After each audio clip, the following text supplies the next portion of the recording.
বান ঘোষের লেখা কবিতা বীর শিকারী। নিজের মুখে নিজের কথা বলতে লাগে শরম, ঢাক পিটিয়ে লোক জানিয়ে করব না সরগরম। আমায় তোরা তুচ্ছ ভেবে করিস বটে হেয়, কিন্তু বাপু গুহ্য কথা উহ্য থাকায় শ্রেয়। আগ বাড়িয়ে বলবো কেন স্বীকার করার গল্প, না হয় ছিল বুকের বাটা সুদৃঢ় সংকল্প। গত বছর একাই আমি ডিসেম্বরের রাতে হেতমগড়ের গহীন বনে বাঘ মেরেছি হাতে। হিংস্র দুটো কুমির ছিল পটাশপুরের ঝিলে।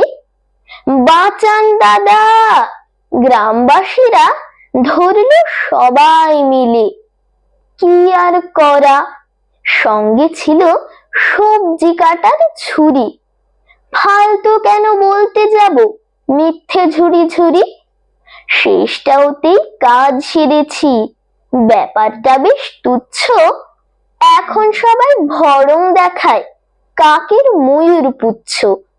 স্বীকার করি শিকার ধরায় ছিলেম বটে তুখোড়। ছোটর থেকেই অসীম সাহস, তেমনি ডাকাবুকো। আহ খেলে যা, ঘাড়ের কাছে দেখ তো কিরে বাছা। ওরে বাবা, আর শোনা যে বাবা বাবা বাঁচা। নমস্কার।